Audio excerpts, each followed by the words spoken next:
আমরা এটার কথা বলছি। দিদির এখন যদি ভোট নেওয়ার আছে তা দিল্লি চলে যাবে। আচ্ছা, বছর ঘুরতে পশ্চিমবঙ্গে বিধানসভা নির্বাচন রয়েছে, আপনারা কতটা প্রস্তুত রয়েছেন? আমরা তৈরি আছি পুরো সবচেয়ে। মেমের রাজনীতি ছড়াচ্ছে উত্তরবঙ্গে। করণদিঘিতে সভা থেকে হুঙ্কার, এবার বাংলা বিধানসভায় লড়বে আসাউদ্দিন ওয়াইসির দল। একসময় শুধু হায়দ্রাবাদের রাজনীতিতে সীমাবদ্ধ থাকলেও এখন যেন গোটা দেশের মুসলিম জনবসতিপূর্ণ এলাকায় ধীরে ধীরে শাখা বিস্তার করছে আসাউদ্দিন ওয়াইসির দল অল ইন্ডিয়া মজলিস ইত্তেহাদুল মুসলিমিন, সংক্ষেপে মিম। পশ্চিমবঙ্গ কি তার ব্যতিক্রম হবে না? এই প্রশ্নের জবাব মিলল সোমবার উত্তর দিনাজপুর জেলার করণদিঘি বিধানসভার অন্তর্গত মেহেন্দাবাড়ি অঞ্চলের লাহুতারা মাঠে। সেখানে মিমের পক্ষ থেকে একটি সাংগঠনিক আলোচনা সভা এবং ওয়াকফ সংশোধনী বিলের বিরুদ্ধে প্রতিবাদ সভার মঞ্চের আয়োজন করা হয়।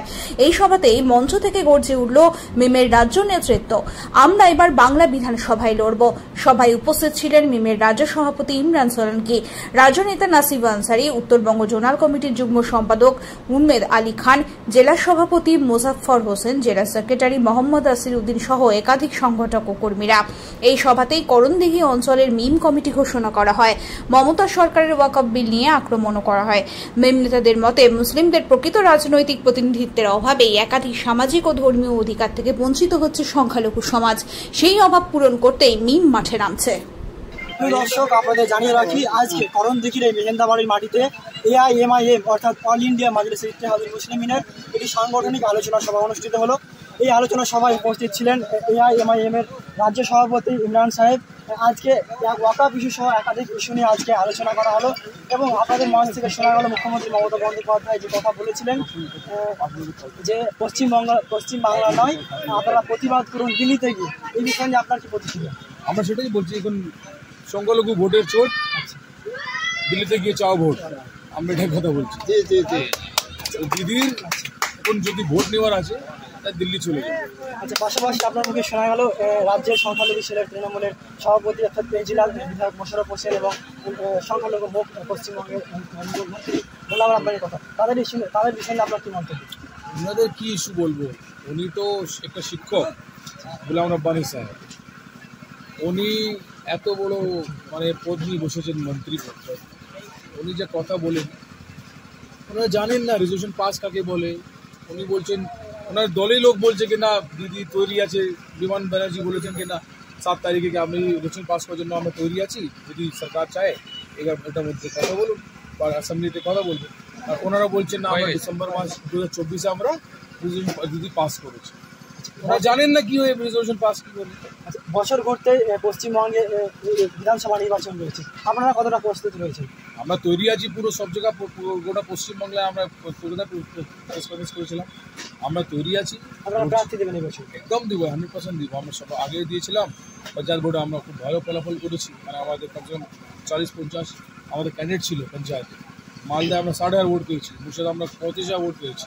পঞ্চায়েতে আমাদের পঞ্চায়েত সমিতি আছে মালদা, লড়বো ইনশাল্লাহ, পুরো লড়বো। একদমই দর্শক, আপনারা দেখছিলেন আমরা তখন কথা বলছিলাম মিম পার্টির পশ্চিমবঙ্গ রাজ্য সভাপতি জনাব ইমরান সাহেবের সঙ্গে কথা বলছিলাম। আপনারা তখন দেখছিলেন নিউজ বাংলার সঙ্গে ছিলাম আমি মোহাম্মদ জাকারিয়া। बिल का तो बहुत बड़ा मुद्दा, वक्फ की जमीन, कब्रिस्तान की जमीन, मस्जिद की जमीन, मदरसा की जमीन को बचाना, और इसकी जिम्मेदारी सबसे ज्यादा ममता बनर्जी की थी, क्योंकि ममता बनर्जी को आप सब एक तरफा वोट करते हैं।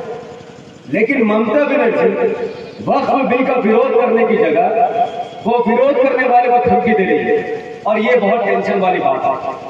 अब मैं आपसे कुछ सवाल पूछूंगा जिसका जवाब आपको देना पड़ेगा, जिससे पता चलेगा ये कौन मुर्दा है कि जिंदा है। आप सब मुझे बताइए।